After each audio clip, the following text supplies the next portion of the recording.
ما كان محمد أبا أحد من رجالكم ولكن رسول الله وخاتم النبيين وكان الله بكل شيء عليما. وعن أبي هريرة رضي الله تعالى عنه قال قال رسول الله صلى الله عليه وسلم فضلت على الأنبياء بست أوتيت جوامع الكلم ونصرت بالرعب مسيرة شهر وأحلت لي الغنائم وجعلت لي الأرض مسجدا وطهورا وأرسلت إلى الناس كافة وختم بي النبيون. وقال النبي صلى الله عليه وسلم كانت بنو إسرائيل تسوسهم الأنبياء كلما هلك نبي خلفه نبي وأنه لا نبي بعدي أو كما قال النبي صلى الله عليه وسلم. ہر قسم کی حمد و ثنا اس مالک کے لیے جس مالک نے انسانوں کی ہدایت کے لیے انبیاء علیہ السلام کا سلسلہ جناب آدم تا جناب محمد رسول اللہ صلی اللہ علیہ وسلم جاری و ساری فرمایا. اس مالک کی انتہائی تعریف اور شکر گزاری کے جس نے رہتی دنیا تک کے لیے حضرت محمد رسول اللہ صلی اللہ علیہ وسلم پر رہتی دنیا تک رہنے والی کتاب نازل فرمائی اور آپ کی سیرت طیبہ کی حفاظت کا ذمہ بھی قیامت تک اپنے ذمہ لے لیا. اللہ رب العزت کے محبوب پیغمبر علیہ السلام کے خلفاء آپ کے اہل بیت اور صحابہ کرام رضوان اللہ علیہم اجمعین، اللہ پاک ان کی قبروں کو منور فرمائے، ان پر کروڑوں اربوں اپنی رحمتیں فرمائے. اللہ پاک ہزاروں رحمتیں فرمائے جناب محمد رسول اللہ صلی اللہ علیہ وسلم کے فرامین عالیہ کو محفوظ کرنے کے لیے اپنی پوری زندگی کو وقف کرنے والوں کو، اور درست فرمائے معاملات ان لوگوں کے جو اس غیر گزرے زمانے میں بھی اللہ پاک اس کے رسول کی تعلیمات کو اپنی استطاعت کے مطابق اپنے سینے سے لگائے ہوئے ہیں، اور مشکل ترین اوقات میں اس کے وہ سیرت کے اعتبار سے، عمل کے اعتبار سے، قول کے اعتبار سے، فکر اور نیت کے اعتبار سے اللہ اس کے رسول کا گروہ اور جماعت ہونے کے مدعی. اللہ پاک نے قرآن پاک میں ارشاد فرمایا ما کان محمد ابا احد من رجالکم، نہیں ہے جناب محمد رسول اللہ صلی اللہ علیہ وسلم تم میں سے کسی بھی مرد کے باپ، ولیکن رسول اللہ ہے، لیکن وہ اللہ رب العزت کے پیغمبر ہیں، وہ خاتم النبیین اور نبیوں کے سلسلے کے ختم کرنے والے ہیں، وکان اللہ بکل شیء علیما، اور اللہ پاک ہر چیز کو خوب جانتے ہیں.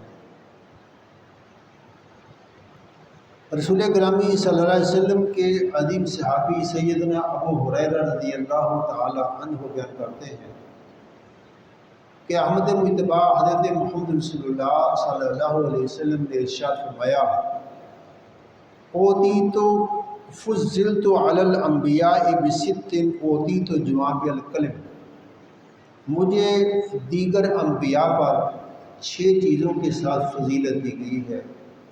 مجھے ایک خوبی یہ عنایت فرمائی گئی ہے کہ جامع کلمات کہنا میں چاہتا ہوں تو کہتا ہوں. تھوڑی سی عبارت ہوتی ہے اور اس میں بہت زیادہ مفہوم ہوتا ہے، جس طرح کہ ہم کہتے ہیں اقوال زری. اور آپ فرماتے ہیں نصرت بالرعب مسیرۃ شہر، 1 ماہ کی مسافت ہوتی ہے اور میرے دشمن پر میرا رعب تاری ہو جاتا ہے.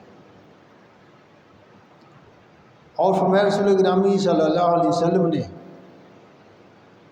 وَجُعِلَتْ لِيَ الْأَرْضُ مَسْجِدًا وَطَهُورًا، میرے لیے ساری زمین کو مسجد اور پاکیزہ بنا دیا گیا ہے۔ میری امت کے جس بھی فرد کو جہاں بھی موقع ملے، وقت آ جائے، اپنی نماز ادا کر سکتا ہے۔ وہ حلت لیے الغنائم، میرے لیے اللہ پاک کی کرم نوازی یہ ہے کہ مال غنیمت اس کو استعمال کرنا حلال کر دیا گیا ہے۔ وَأُرْسِلْتُ إِلَى الْخَلْقِ كَافَّةً، مجھے ساری کائنات کے لیے نبی بنا کر بھیج دیا گیا ہے۔ اور چھٹی چیز آپ نے فرمائی وَخُتِمَ بِي النَّبِيُّونَ، انبیاء کا سلسلہ میرے ساتھ ختم کر دیا گیا۔ رسول گرامی صلی اللہ علیہ وسلم سیدنا علی رضی اللہ تعالی عنہ جنگ تبوک کے موقع پر آپ نے ان کو ساتھ لے جانا نہ چاہا تو اس وقت وہ پریشان ہوئے کہ آپ مجھے مدینہ منورہ میں بچوں، عورتوں اور معذوروں کے ساتھ چھوڑ کر جا رہے ہیں جو جنگ میں نہیں جا رہے ہیں۔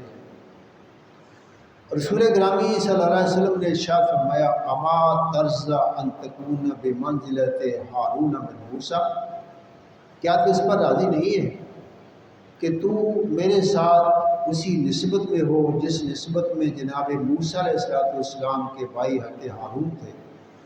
جب تورات دینے کے لیے گئے تھے تو پیچھے اپنی قوم پر محافظ جناب موسیٰ علیہ السلام نے اپنے بھائی حضرت ہارون کو قرار دیا تھا۔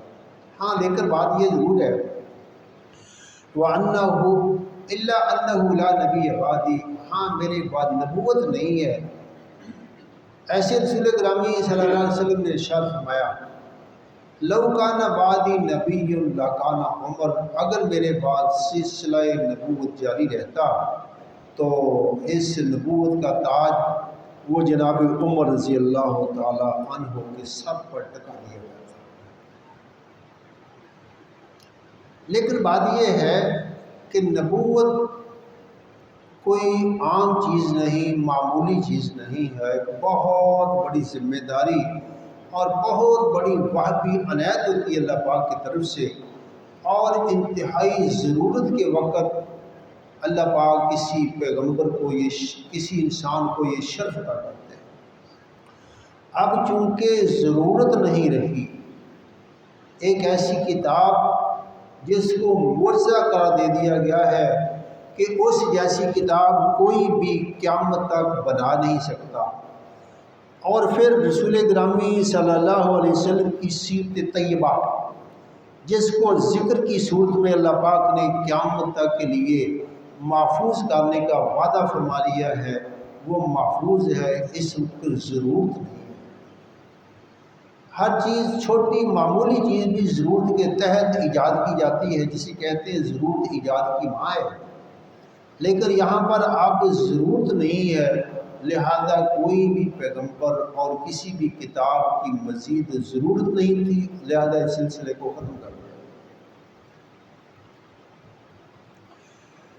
جناب محمد رسول اللہ صلی اللہ علیہ وسلم جس وقت سے اللہ پاک نے آپ کو خاتم النبیین براق دنیا میں محفوظ فرمایا ہے، اللہ پاک کے بقول یریدون لیطفئوا نور اللہ بافواہہم واللہ متم نورہ، بہت ساری طاقتیں، بہت سارے لوگ یہ چاہتے تھے کہ اللہ رب العزت کے اس نور کو بجھا دیں، لیکن اللہ پاک فرماتے ہیں ہم اپنے نور کو مکمل کرنا چاہتے ہیں، خواہ کوئی انسان کچھ بھی ارادہ کیے ہوئے۔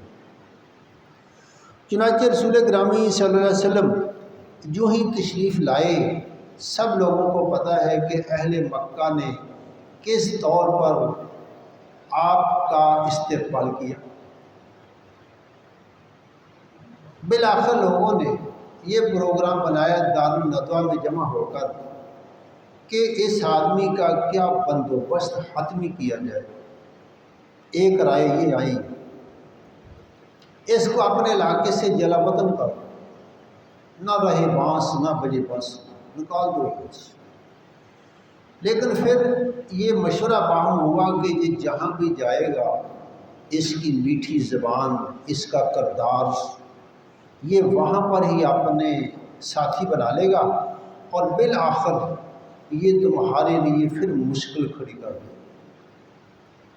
پھر مشورہ ہوا کہ اس کو بند کر دیا جائے کمرے میں، کسی کے ساتھ اس کو لین دین گفتگو کا موقع نہ دیا جائے۔ لیکن پھر یہ رائے پاس نہ ہوئی کہ نہیں، اس کے متابعین اور چاہنے والے آئیں گے اور زبردستی آپ سے چھڑا کر اس کو لے جائیں۔ ایک وہ اچھی رائے نہیں۔ بالآخر کسی بدترین نے یہ مشورہ دیا کہ اس طرح کرو، اس کو قتل کر دو، اور قتل بھی اس طرح کرو کہ پورے شہر کے خاندان کا ایک ایک نوجوان لیا جائے، سب مل کر اس پر حملہ آور ہو جائیں۔ اب ہوگا کہ اس کے خاندان کے لوگ کس کس سے بدلہ لیں گے، ہم کو کہیں گے دیت دے دو، کس بدلہ دے دو، اور ہم 100 اونٹ ان کو دے دیں گے اور ہمیشہ کے لیے سلسلہ یہ ختم ہو۔ یہ تھا ان کا آخری مشورہ اہل مکہ۔ لیکن اللہ پاک فرماتے ہیں واللہ متم نورہ ولو کرہ المشرکون، کفر والے، شرک والے جو بھی چاہیں اللہ پاک اپنے نور کو پورا کرنا چاہتے ہیں۔ یہ روشنی قیامت تک کے لیے ہے۔ چنانچہ رسول گرامی صلی اللہ علیہ وسلم نے وہ شہر چھوڑ دیا، مدینہ منورہ تشریف لائے۔ یہاں پر ایک موقع پہ آ کے پورا عرب اکٹھا ہو گیا، وہاں پر رہنے والے یہودی ہوں، منافقین ہوں، اب عربی ہوں، غیر عربی ہوں، جن کا کوئی تعلق نہیں آپ کے ساتھ مدینہ منورہ سے، ساری اکٹھی ہو کر افواج بن مدینہ منورہ کے اوپر حملہ پر ہوئی۔ بالآخر یہ وار بھی ان کا انہی پر پلٹ گیا۔ پھر ایک ایسا موقع آیا کہ دنیا کی 2 بڑی سٹیٹ تھیں، ایک ایران اور ایک روم۔ رومی عیسائی تھے، انہوں نے ارادہ کیا کہ مدینہ منورہ کی ننھی سی حکومت کے اوپر حملہ آور ہوا جائے اور اس کو ختم کر دیا جائے۔ لیکن رسول گرامی صلی اللہ علیہ وسلم فرمانے لگے تم نے نہیں آنا، ہم تمہارے پاس آ رہے ہیں، تمہارا شوق جنگ کا تمہاری سرحد پہ پورا ہو سکتا ہے۔ لیکن ان کو پھر یہ جرأت نہ ہوئی۔ اس کے بعد یہ مسئلہ رکا نہیں، کئی طرح سے پھر یہ حملہ آور ہوئے۔ رسول گرامی صلی اللہ علیہ وسلم فرماتے ہیں میں نے ایک دن خواب میں دیکھا کہ میرے ہاتھوں میں کنگن ہے سونے کے، حالانکہ میں تو منع کر چکا ہوں۔ مجھے پھر حکم ہوا کہ اس کو پھونکو، میں نے پھونکا تو اڑ گئے، وہ ختم ہو گئے۔ میں نے یہ تعبیر کی کہ کوئی ایسے لوگ ہو سکتے ہیں جو نبوت کا دعویٰ کریں اور اللہ پاک ختم کر دیں گے۔ چنانچہ چند دنوں کے بعد ایک نبوت کا دعویٰ کرنے والا بنو حنیفہ سے مسیلمہ، اس کے سفیر آ گیا آپ کے پاس۔ ہمارے صاحب نے کہا ہے کہ مجھ کو اس میں شریک کر لیں نبوت میں، اور آپ کے بعد میں آپ کا نائب ہوں گا، اس طور پر ہم آپ کی اتباع کرتے ہیں۔ بما پورے خاندان اور پورے علاقے کے، بہت بڑے علاقے کا یہ انسان جو ہے نا وہ سردار تھا۔ آپ اسے سمجھ لیں، اس قدر صحابہ کرام کسی جنگ میں شہید نہیں ہوئے جس قدر اس کے ساتھ جنگ میں صحابہ کرام شہید ہوئے، 700 صحابہ۔ رسول گرامی صلی اللہ علیہ وسلم مسواک فرما رہے تھے، آپ نے فرمایا ان سفیروں کو اگر تم کہو وہ اس شر پر مسلمان اپنا ہوتا ہے کہ نبوت میں شریک کر دوں اور اس کے بعد میں معاملہ اس کے سپرد کر دوں، جس وقت میں رفیق اعلیٰ کو مل جاؤں تو اس کو میں یہ مسواک بھی اس شرط پہ نہیں دینے پر راضی کہ وہ مسلمان ہو جائے۔ اور اس کے ساتھ ایک اور آدمی نے دعویٰ کر دیا، اسود انس قبیلے کا، اسے میں دعویٰ کر دیا۔ رسول گرامی صلی اللہ علیہ وسلم کے بعد سب سے پہلے جن فکروں کو ساتھ واسطہ بڑا صحابہ کرام کو یہ مسلمہ کذاب کیا تھا جس نے نبوت کا دعویٰ کیا، بہت بڑے علاقے کا یہ سردار تھا۔ چنانچہ میں نے عرض کیا سب سے مشکل ترین جنگ جس میں سب سے زیادہ صحابہ کرام شہید ہوئے یہی تھی، مسلمہ کذاب۔ اپنی اذان میں اشہد ان مسلمہ رسول اللہ نہیں کہتا تھا، اشہد ان محمد رسول اللہ، آپ کو رسول مانتا تھا، کہتے اس کے بعد میں نبی ہوں، مجھے اللہ تعالیٰ نے اس میں حصے دار بنا دیا۔ اس کے بعد رسول گرامی صلی اللہ علیہ وسلم کے اہل بیت کے نام پہ عبداللہ بن سبا انسان تھا، اس نے جناب عثمان غنی رضی اللہ تعالیٰ عنہ کو شہادت پر اس کا فتنہ منتج ہوا۔ پھر صحابہ کرام اور مسلمانوں میں بہت بڑے بڑے فتنے برپا کیے، حتیٰ کہ اس فتنے کو پھر جناب سیدنا علی رضی اللہ تعالیٰ عنہ نے بہت حد تک جہاد کے ساتھ ختم کیا۔ پھر یہ سلسلہ وقتاً فوقتاً لوگوں نے سمجھا کہ شاید جعلی کاغذ پر خوبصورت ٹھپا لگا دیا جائے تو وہ کرنسی بن جاتا ہے، اور اسی میں سے ایک صورتحال ہمارے ہندوستان متحدہ میں بنی تھی کہ ایک آدمی نے دعویٰ کر دیا غلام احمد نے قادیان میں 1901 میں کہ میں نبی ہوں۔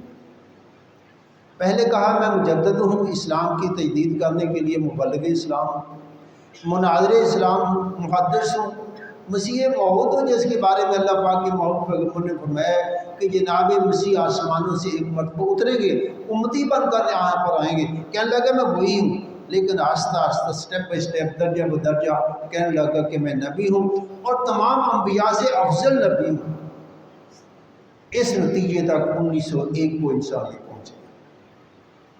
حالانکہ اصل بات یہ ہے رسول گرامی صلی اللہ علیہ وسلم نے ہر طور پر اس کی وضاحت فرما دی تھی کہ میرے بعد نبی نہیں ہوگا۔ آپ فرماتے ہیں انا خاتم النبیین، میں انبیاء کا سلسلہ ختم کرنے والا ہوں۔ کہیں آپ نے فرمایا کہ میں ایک خوبصورت انبیاء کے محل کی ایک اینٹ آخری ہوں جس کے ساتھ یہ محل پورا ہوا ہے، اور کہیں رسول گرامی صلی اللہ علیہ وسلم نے فرمایا میرے بعد 30 آدمی آئیں گے جھوٹے نبوت کے دعوے دار ہوں گے، حالانکہ میں آخری پیغمبر ہوں۔ کہیں آپ نے ہے بنو اسرائیل میں اللہ تعالیٰ پیدر پہ انبیاء بھیجتے تھے، لیکن میں اس وقت آخری پیغمبر ہوں، میرے بعد نبی نہیں ہے۔ چنانچہ آپ نے ایک طرح سے نہیں بہت طرح سے اس کو وضاحت فرمائی۔ دوسری بات یہ بھی ہے پیغمبر یہ کوئی عام انسان ہوتا ہے؟ عام انسان نہیں ہوتا۔ جناب صالح علیہ السلام نبی بنے، ابھی وہ بچپن میں تھے تو قوم کے لوگ کہا کرتے تھے کن فینا مرجون، ہمیں اس بچے پر بڑی امیدیں ہیں، یہ اپنی قوم کے لیے بہت اچھا کردار ہے۔ جناب موسیٰ علیہ السلام فرعون نے کہا کہ دیکھو ہم نے تم کو پالا ہے اور تم کہتے ہو اب میں نبی بن کر آ گیا ہوں۔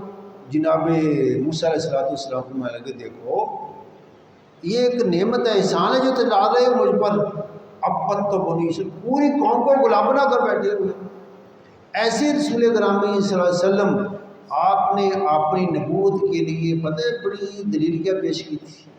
قرآن پاک کہتا ہے کہو فَقَدْ لَبِثْتُ فِيكُمْ عُمُرًا مِّن قَبْلِهِ أَفَلَا تَعْقِلُونَ، 40 سال کے بعد نبوت کا دعویٰ کیا ہے، 40 سال کی زندگی تم میں گزری ہے، اس کو دیکھ لو کہ محمد صلی اللہ علیہ وسلم جھوٹ بول سکتے ہیں، منافق کرتے ہیں، وعدہ خلافی کرتے ہیں، بد اخلاقی کرتے ہیں، یا اس کے اعلیٰ ترین کردار کا مالک ہے یہ شخص، اگر عام زندگی میں جھوٹ نہیں بول سکتا تو دیکھیے اللہ پاک کی ذات پر جھوٹ بولنا۔ فَقَدْ لَبِثْتُ فِيكُمْ عُمُرًا مِّن قَبْلِهِ أَفَلَا تَعْقِلُونَ، ایک عمر کا حصہ 40 سال کے بعد انسان مچور ہو جاتا ہے، بچپنا گزر گیا، جوانی گزر گئی جس میں عمومی طور پر لوگ شرارت کر سکتے ہیں، اب تو 40 سال۔ چنانچہ اس کو اللہ پاک نے بطور دلیل کی آپ کو پیش کیا، اور ایسے ہی رسول گرامی صلی اللہ علیہ وسلم کے جس وقت صحابہ کرام ہلکر کے پاس ہے، اس نے پوچھا سب کچھ، وہ کیا تعلیمات دے کر آیا ہے آدمی، تم یہاں پر میری مملکت میں آ گئے ہو، بتاؤ کہ وہ کیا کہتا کیا ہے اور اس پر ایمان لانے والے لوگ کیسے ہیں، ساری چیزیں جب بتا دی نا، کہنے لگا ایک وقت اگر تم سچ بولتے ہو میں یہ پیشین گوئی کرتا ہوں جس تخت پر میں بیٹھا ہوں ایک وقت ہے کہ وہ نبی ہے اور اس کا وہ مالک بن گیا ہے۔ انبیاء کو معمولی چیز ہوتے ہیں نہیں، بہت عظیم ہستی۔ سیدہ خدیجہ کو جس وقت سب سے پہلے آپ نے آ کر کہا تھا کہ زملونی، مجھ پر نہ چادر ڈال دو، مجھے نہ خوف سا محسوس ہو رہا ہے، سیدہ نے کیا کہا تھا؟ کلا واللہ لن یخزیک اللہ، میں قسم اٹھاتی ہوں آپ جیسے انسان کو اللہ پاک کبھی بھی بے یار و مددگار نہیں چھوڑتا۔ آپ تو غریبوں کے مہتی ہیں، آپ تو لوگوں کے بوجھ اپنے کندھوں پہ اٹھاتے ہیں، آپ تو لوگوں کے لیے خیر کا باعث ہیں۔ ایسے انسان کو اللہ پاک جو ہے نا وہ کسی جنبوت کے حوالے کر دے، مدد چھوڑ دے؟ نہیں، یہ ایک نے نہیں 20 لوگوں نے، بلکہ جو آپ پر ایمان لانے والے تھے ان کے بارے میں ابن دغنہ نے ابوبکر کو بھی یہی کہا تھا، ابوبکر تم مقام کرنا چھوڑ کر جا رہے ہو، تم تو غریبوں کے حمایتی ہو، بیووں کا حمایت کرتے ہو، یتیموں کے سہارا ہو، لوگوں کے بوجھ اپنے ذمہ لیتے ہو۔ یعنی آپ کیا، آپ پر ایمان لانے والے وہ اسوہ ایسا نمونہ تھے جن کے بارے میں اللہ فرماتے ہیں فَإِنْ آمَنُوا بِمِثْلِ مَا آمَنْتُمْ بِهِ فَقَدِ اهْتَدَوْا۔ آپ تو آپ ہیں نا، آپ پر صحابہ ایمان لانے والے ہو کہ اللہ پاک فرماتے ہیں ان جیسا مسلمان ایمان لاؤ تو اللہ پاک کے یہاں قبول ہے، وگرنہ قبول نہیں۔ یہ ہوتا ہے نبی اور پیغمبر۔ چنانچہ رسول گرامی صلی اللہ علیہ وسلم کے بارے میں سینکڑوں غیر مسلموں نے کتابیں لکھی ہیں، اور مشہور زمانہ کتاب میں نے آپ کو پہلے بھی عرض کی ہے مائیکل ہارٹ کی 100 بڑے آدمی۔ اس دنیا کو سب سے زیادہ کس انسان نے اپنے خیالات سے یعنی متاثر کیا؟ وہ کہتا ہے میں نے 20 مرتبہ انسانوں کو پڑھا ہے، اس انسان سے بڑا لوگوں کے لیے مشفق، رحم دل اور لوگوں کی عقل سوچ پر اثر انداز ہونے والا جناب آدم سے لے کر آج تک پیدا نہیں۔ مائیکل ہارٹ 100 بڑے آدمی۔ ایسے رسول گرامی صلی اللہ علیہ وسلم آپ کا ایک ایک پہلو، ایک ایک سر پا تاریخ اٹھائیں، شمائل ترمذی پڑھ لیں، سیرت کی کتابیں پڑھ لیں، سیرت ابن ہشام پڑھ لیں اور الرحیق المختوم پڑھ لیں۔ ایک نہیں 20 کتابیں، میں نے کہا تقریباً 400 سے 500 غیر مسلموں کی کتابیں سیرت پر، اور آپ کی سیرت پر تو ایک ایک چیز سر تک پاؤں آپ کوئی کتاب اٹھا کر لے لیں، آپ کا ایک ایک انگ، ایک ایک سیرت کا پہلو آپ کو بالکل اس طرح نظر آئے گا جس طرح 12 بجے دن میں کوئی چیز اوجھل نہیں۔ آپ فرمایا کرتے تھے اکتبو، لکھو جس نے لکھنا ہے میرے بارے میں، ما خرج الا بالحق، میری زبان سے کبھی بھی خوشی میں، غمی میں، ہنسی مذاق میں کبھی بھی اس زبان سے حق اور سچ بغیر نہیں کرتا۔ رات دن نوٹ کرنے والوں کو اس کی عام اجازت تھی، عام اجازت۔ چنانچہ رسول گرامی صلی اللہ علیہ وسلم اور ان کے بالمقابل ایک ایسا انسان 1400 سال کے بعد آ کے کہ میں نبی ہوں، سلسلہ نبوت میں نے پہلے بھی عرض کیا ہے، مولانا مودودی فرماتے ہیں اصل بات یہ ہے کہ ضرورت نہیں ہے، آپ کبھی آپ کا موقع ملے، اپنا سید سلمان منصور پوری کی کتاب ہے خطبات مدراس، 8 تقریریں ان کی ہندوستان میں انہوں نے بیان کی تھی نبی اکرم صلی اللہ علیہ وسلم کے بارے میں۔ انسانی کامل ایسی ہدایت کے بعد ہدایت کی ضرورت ہی نہیں ہے۔ اگر ایک برتن کو آپ بھر دیں، بھرنے کے بعد اگر پھر اس میں کوئی چیز ڈالیں گے تو آپ کو کوئی آدمی عقل مند نہیں کہے گا۔ وہ لکھتے ہیں کہ اصل بات یہ ہے کہ قیامت تک کے لیے قرآن پاک اور آپ کی سیرت کے ساتھ کسی انسانوں کی ہدایت کے لیے کسی کی ضرورت ہی نہیں تھی کہ بلا ضرورت کسی کتاب کو نازل کیا جائے، بغیر ضرورت کی کسی پیغمبر کو نازل کیا جائے اور مبعوث فرمایا جائے، ایسا نہیں تھا۔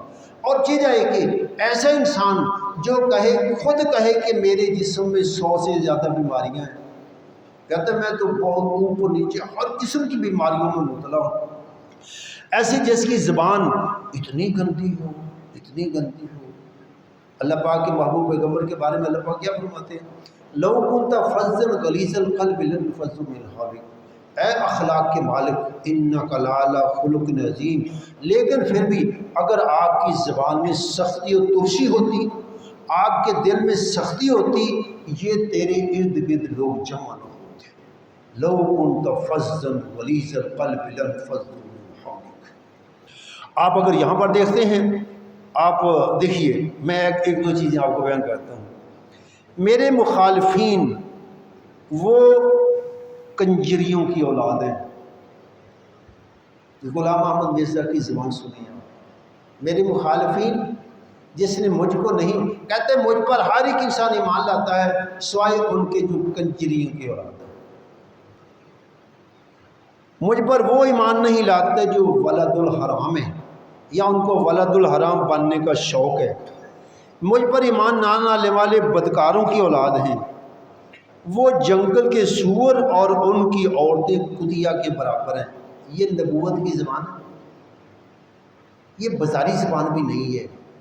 جو بازاروں میں لوگ بولتے ہیں وہاں یہ لفظ نہیں بولتے ہیں بھائی، چہ جائے کہ پیغمبر عظیم ہستی جس کا ایک ایک انگ، ایک ایک لفظ، اس کا سونا جاگنا ہنسنا رونا ہر ایک کیا ہو، لقد کان لکم فی رسول اللہ اسوۃ حسنہ، اس کے ساتھ اگر کوئی آدمی پھر دیکھیں رسول گرامی صلی اللہ علیہ وسلم نے کئی ایک پیشین گوئیاں فرمائی ہیں اور ایک ایک کر کے سچی ہوئی ہیں، ایک ایک کر کے علیحدہ کتابیں لوگوں نے لکھی ہیں جو میرے آقا علیہ السلام نے فرمایا ایسا ہوگا ایسا ہوگا ایسا ہوگا۔ آپ فرماتے مجھے خواب آیا، ہاتھوں میں کنگن ہے سونے کے، میں پریشان ہوا، مجھے حکمہ پھونک دو۔ میں نے تعویل کی کہ کوئی ایسے ہوں گے نبوت کا دعویٰ کرنے والے اور ختم ہو جائیں گے۔ میرے آقا علیہ السلام کی زندگی میں نبوت کا دعویٰ کر دیا تھا مسلمہ نے اور مسعود انسی نے، صحابہ کرام نے ان کا کلا کما کیا اور اس فتنے کو بالکل مٹا دیا۔ پیشین گوئی ہی تھی نا، اس طرح بیسیوں سے پیشین گوئیاں میرے آقا علیہ السلام نے حضرت حسن کے بارے میں فرمایا، چھوٹا بچہ ہے، 4-5 سال کی عمر ہے، آپ فرماتے ہیں یہ میرا بچہ بڑا ہوگا، ایک وقت مسلمانوں کے دو بہت گروہ باہم جنگ کے لیے تیار ہوں گے، یہ میرا شہزادہ دونوں میں سلو کرا دے۔ ایسا موقع ہوا، ایسا ہوا، ایک نہیں سینکڑوں پیشین گوئی آپ کو مل جائیں گی، آقا علیہ السلام نے فرمائی اور وہ پوری ہوگی۔ لیکن اس انسان کو میں تو کہتا ہوں یہ انسان ایک پاگل انسان ہوتا ہے نا، لیکن اس سے بڑے پاگل ہیں جو ایسے انسان کو نبی مانتے ہیں۔ پاگل انسان تو جو مرضی دعویٰ کر سکتا ہے نا، پاگل ہے نا وہ، اور اس کی ایک مدعی سست اس کی بات ہوتی ہے۔ مسلمانوں پر جب بھی کوئی آفت آئی ہے اس طرح کی فتنے اس وقت اغیار مسلمانوں میں بپا کر دیتے ہیں۔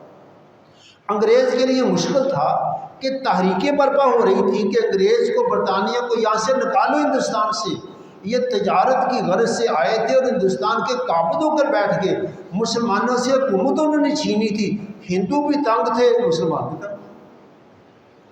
اب مسلمانوں کے لیے تو جان دینی شان تھی کہ جہاد، ہندوؤں کے پاس تو کوئی ایسا ایشو نہیں تھا، چنانچہ مسلمانوں کو اس چیز سے پیچھے رکھنے کے لیے اس انسان نے انگریز نے کئی جتن کیے۔ ان میں ایک تھا ایسے انسان کو سامنے لاؤ جو جہاد کو منسوخ کر دے، نبوت کا دعویٰ کہہ دے کہ میں نبی ہوں یا میں مجدد ہوں، اور مسلمانوں میں تفریق پیدا کر دے، تفریق پیدا کرو اور ان پر حکومت کرو۔ چنانچہ آپ دیکھتے ہیں کہ انبیاء علیہ السلام جب دنیا میں آتے ہیں اللہ کی رحمت کے دروازے کھل جاتے ہیں۔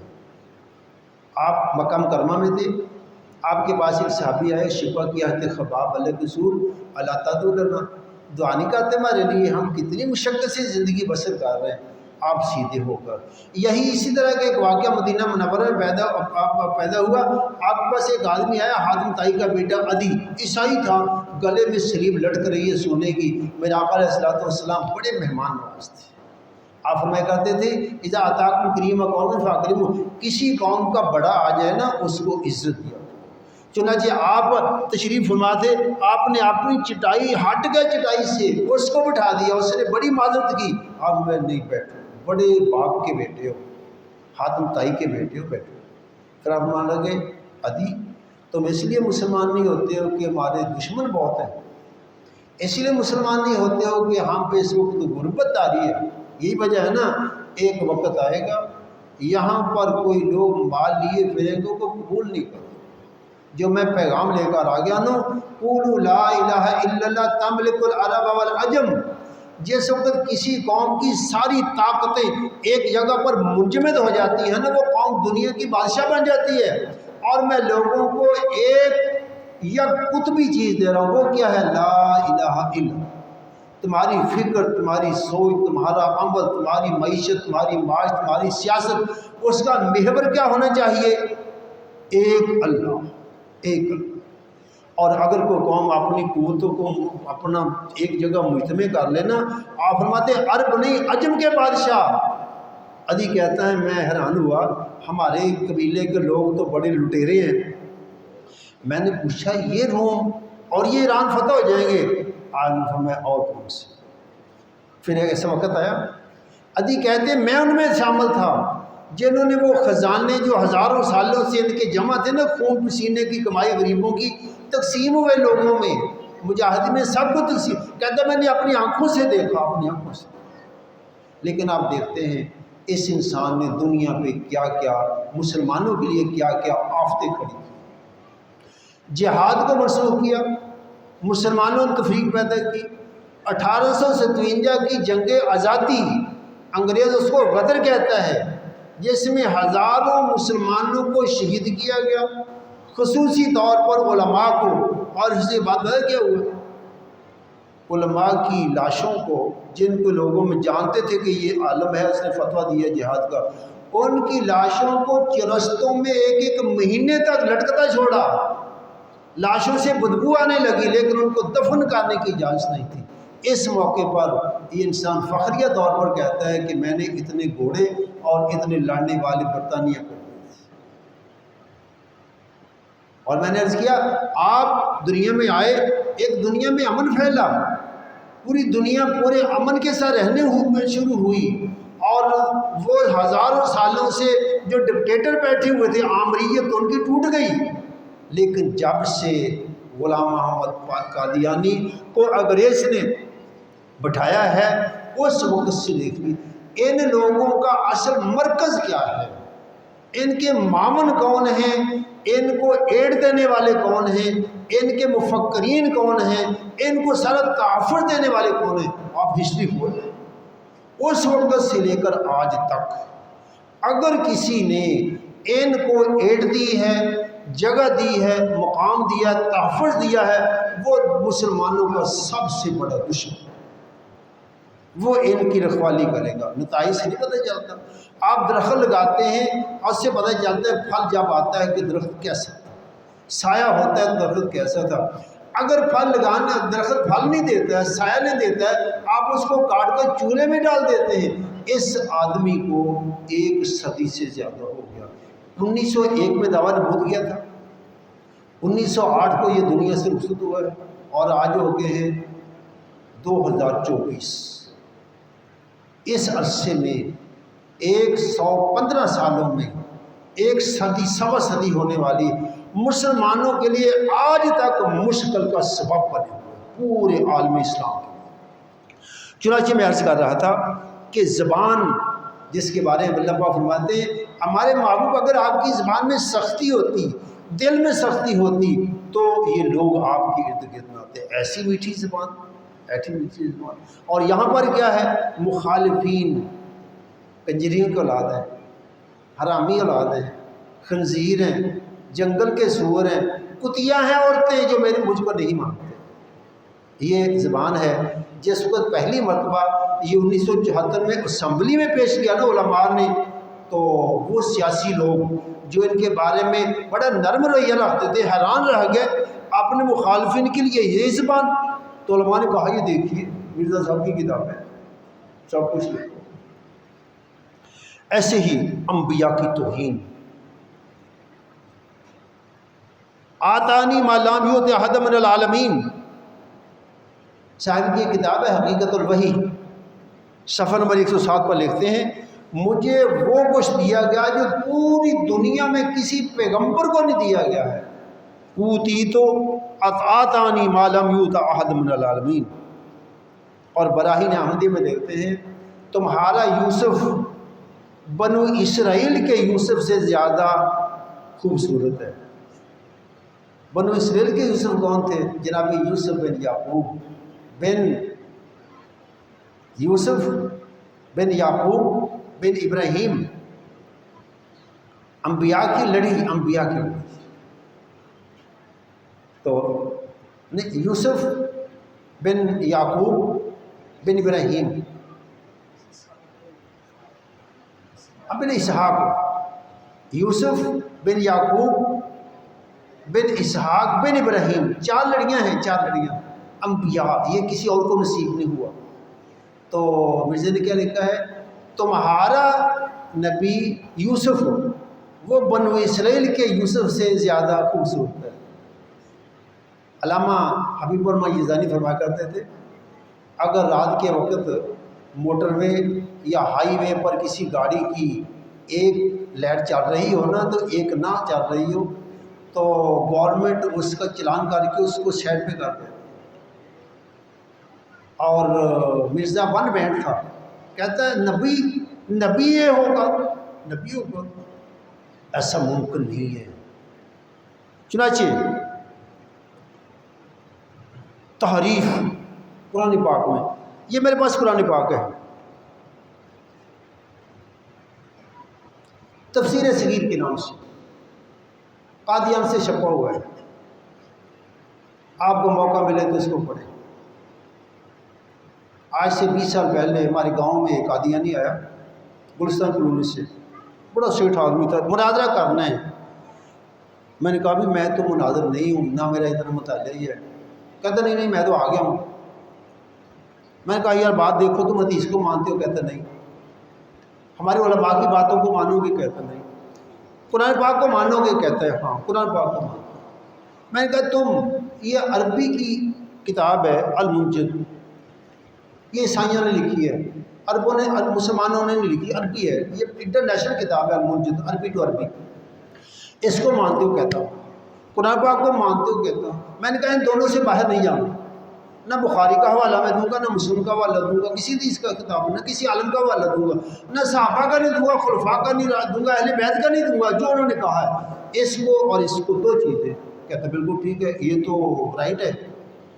میں نے کہا دیکھیے قرآن پاک کے الفاظ ان کا معنی اس کے تحت ہوگا، اگر یہ ترجمہ اس میں تم نے وہ کیا ہے جو اس لغت کے خلاف ہے، جو عیسائیوں نے لکھی ہے نا، بھی مسلمان کا لکھتا تب بھی تم کو اعتراض تھا، پھر تم مان جاؤ گے۔ کہتا ایسا ہو ہی نہیں سکتا۔ میں نے اس میں 3 مقامات صرف دکھائے، اور وہ مقامات کیا تھے جہاں پر خصوصی طور پر وَيَقْتُلُونَ النَّبِيِّينَ بِغَيْرِ الْحَقِّ، اور وہ انبیاء کو ناحق قتل کرنا چاہتے تھے۔ قرآن پاک کہتے ہیں وہ انبیاء کو قتل کرتے تھے، اور انہوں نے ترجمہ کیا ناحق قتل کرنا چاہتے تھے۔ ایسے ہی وَإِذْ قُلْنَا لِلْمَلَائِكَةِ اسْجُدُوا لِآدَمَ، ہم نے کہا ملائکہ کو سجدہ کرو جناب آدم کو، تو اس میں لکھا تھا جب ہم نے فرشتوں سے کہا آدم کی فرما برداری کرو، میں نے کہا بس یہاں پر رک دو، یہ 2 چیزیں مجھے لغت کے اعتبار سے بتا دو۔ اسجدوا کا معنی فرما برداری ہوتا ہے، وَيَقْتُلُونَ کا معنی ارادہ قتل ہوتا ہے، قتل نہیں، تو یہاں پر ہی نا بات ختم ہو جائے۔ آئیں بائیں چھائیں، میرا مطالعہ نہیں تھا، میں تیاری کر کے، بھئی آپ تو شہر سے آئے ہیں تیاری کر کے کیسے؟ میں دوبارہ آؤں گا تیاری کر کے، آج 20 سال ہوئے اسے۔ تو دیکھیے میں نے پہلے عرض کیا انبیاء کی سیرتیں وہ نمونہ ہوتی ہیں، ان کا قول ان کا فعل دعوی نبوت سے پہلے بھی، آپ کی نبوت سے 40 سال پہ ملی، 40 سال کی سابقہ زندگی کو اللہ پاک نمائن کے سامنے پیش کرو۔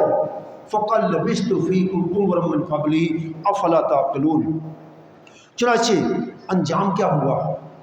آپ ہمیں کرتے تھے وَدِدْتُ، میں چاہتا ہوں اللہ کے راستے میں شہید ہو جاؤں، پھر زندہ کیا جاؤں، پھر شہید ہو جاؤں، پھر زندہ کیا جاؤں، پھر شہید ہو جاؤں اللہ کے راستے میں۔ لیکن کبھی پیغمبر ہیضے کی بیماری سے پیچس کے ساتھ نہیں مرتے ہیں۔ میں نے کہا پیغمبر کی زندگی، اس کی موت، ان صلاتی و نسکی و محیائی و مماتی للہ رب العالمین، ان کا سونا۔ یہودی آئے اعتراض کیا صحابہ اکرام پر، یار یہ کیا پیغمبر ہے، آپ کو چھوٹی چھوٹی باتیں بتاتا ہے، چھوٹی چھوٹی باتیں، بڑے لوگ تو بڑی بڑی باتیں کرتے ہیں، چھوٹی چھوٹی تو باتیں نہیں کرتے۔ مان لگے ہاں ہمیں تو وہ یہ بھی بتاتا ہے تم نے واش روم میں کیسے جانا ہے، اور ہمیں اس پر فخر ہے، ہمیں اس پر فخر ہے۔ تو میں عرض کر رہا تھا 1901 میں اس انسان نے نبوت کا دعویٰ کیا، پیغمبر کبھی اسٹیپ بائی اسٹیپ نبوت کا دعویٰ نہیں کرتے، اللہ پاک کی طرف سے عنایت ہوتی ہے، پیغمبر بن گئے۔ مجدد ہوں، ملہم ہوں، محدث ہوں، مسیح موعود ہوں، اور 1901 میں نبی ہوں۔ مولانا ثناء اللہ احمد سری رحمہ اللہ تعالیٰ، ان کا ان سے مباہلہ ہو گیا، کہنے لگا میں مبالغہ کرتا ہوں، جو انسان جھوٹا ہوا وہ سچے کی زندگی میں مر جائے گا۔ لو یہ لکھ لیا گیا، سائن ہو گئے۔ یہ مبالغہ ہوا 1901 میں۔ 8 سال کے بعد مرزا صاحب آنجانی ہو گئے، اور جس کے ساتھ مبالغہ کیا تھا 1948 میں پاکستان بننے کے بعد سرگودے میں آ کر فوت ہو گئے، 40 سال کے بعد، 40 سال۔ چنانچہ اس وقت ہمیں بہت سارے ایشو ہیں پاکستان میں، لیکن اس طرح کے ایشو اس وقت اٹھتے ہیں جس وقت مسلمان امت جو ہے نا کسی دشواری میں ہو، تو یہ اپنا کام چلانے کے لیے، مسلمانوں کو مشکل میں ڈالنے کے لیے اس طرح کا مسئلہ پڑا تھا۔ چنانچہ ایسی صورت میں ہمیں چاہیے ہم اس آدمی کی زندگی پڑھیں، بات مت کریے ختم نبوت پر۔ جناب مسیح آسمان پہ گئے، جب نبی آسمان سے آئیں گے قرآن پاک اور احادیث دلالت کرتی ہیں، لیکن آپ اور آپ کے بچوں کو ذہن میں رکھو، قادیانی کے ساتھ کبھی بھی ان ایشو پر بات نہیں کرنی چاہیے۔ امت نے، پوری امت نے اتفاقاً کہہ دیا یہ غیر مسلم ہے، لہذا نبوت پر تو بات کرنی نہیں چاہیے کہ نبوت نبی ہے کہ نہیں، جاری ہے کہ نہیں، بات ختم ہوگی بات تو۔ ہمیں اگر موقع ملے، آپ کو موقع ملے، آپ اس انسان کی زندگی پر بات کریں۔ جو انسان جھوٹا ہو، بد کلام ہو، بیمار ہو، جھوٹی پیشین گوئیاں کرے، اس انسان کو کیسے ایک انسان مانا جا سکتا ہے؟ میں تو کہتا ہوں تعجب ہے ان لوگوں پر جو اس قدر احمق انسان کو نبی بنے بیٹھے ہیں، مجدد بنے بیٹھے ہیں، اور اس کی تائید میں بولتے ہیں، اور جس وقت اس کا انجام نظر آ گیا، ایک صدی میں نتیجہ سامنے آ گیا کہ قادیانی کبھی اسرائیل میں بیٹھ کر اسرائیل کی حمایت کر رہے ہیں، کبھی برطانیہ میں بیٹھ کر، کبھی جرمنی، کبھی فرانس میں، کبھی امریکہ میں مسلمانوں کو ذلیل کر رہے ہیں، اور مسلمانوں کا پارا پارا کرنے کا چاہتے ہیں اتحاد میں۔ اس کے باوجود احمق لوگ ہیں، پھر بھی اس کے ساتھ ملے ہوئے۔ چنانچہ ہمیں پڑھنا چاہیے اس کی زندگی کو، اس میں کیا کچھ ہے اور اس کے کرتوت کیا ہیں، اس کی تحریریں، اس میں تحریف قرآن پاک کی، سب کچھ اپنے بچوں کو بتانا چاہیے۔ بظاہر یہ ہوتا ہے کہ بڑے مظلوم ہیں، بھائی ہندو رہ سکتے ہیں پاکستان میں، عیسائی رہ سکتے ہیں یہاں پر، بدھ مت رہ سکتے ہیں، یہودی رہ سکتے ہیں، سب رہ سکتے ہیں، غیر مسلم ہے۔ ہمارے جھنڈے میں خاص نشان ہے سفید، اقلیتوں کی نشانی ہے، لیکن ہے کہ ایک انسان مانے تو صحیح میں کافر ہوں، وہ تو ساری مسلمان امت کو کافر کہنے پر تلے ہوئے، کہتے ہیں سب کافر ہیں، ہم مسلمان۔ بھائی ٹھیک ہے، تم ایک نئے نبی کو مانتے ہو، ہمارا نام ہمارے پیغمبر نے، ہمارے الہ نے ہمارا مسلمان رکھ دیا، تم کوئی اور رجسٹر اپنا نام رکھ لو۔ ہمارے معبد کی یہ صورت حال ہے مسجد کی، تم اپنا عبادت خانہ بناؤ، اس کی کوئی اور صورت بنا لو۔ ہندوؤں کا معبد دیکھا آپ نے، عیسائیوں کا دیکھا آپ نے، بدھ متوں کا دیکھا آپ نے، اپنے عبادت خانے کے انداز ہیں، اپنے انداز سے تم بنا لو اور بڑی خوشی سے رہ سکتے ہو۔ پاکستان کا آئین آپ کی تحفظ دیتا ہے، بشرطے کہ تم اپنے آپ کو غیر مسلم ہو۔ یہاں پر آ کر مسلمانوں کے بچوں اور جوانوں کو مشکل بات یہ ہے کہ سب کو حق رہنے کا تو ان کو اللہ پاک مجھے اور آپ کو حضرت محمد رسول اللہ صلی اللہ علیہ وسلم پر اترنے والی کتاب اور آپ کے فرامین کو جو قیامت تک کے لیے اللہ پاک نے ہدایت کے لیے بیان کر دیے، اس کے ساتھ مزید کی ضرورت نہیں ہے، ان پر ایمان، یقین اور ان کا مطالعہ اور ان کو اپنی زندگی میں اتارنے کا اور اپنی نئی نسل کو منتقل کرنے کی توفیق عطا فرمائے۔ واخر دعوانا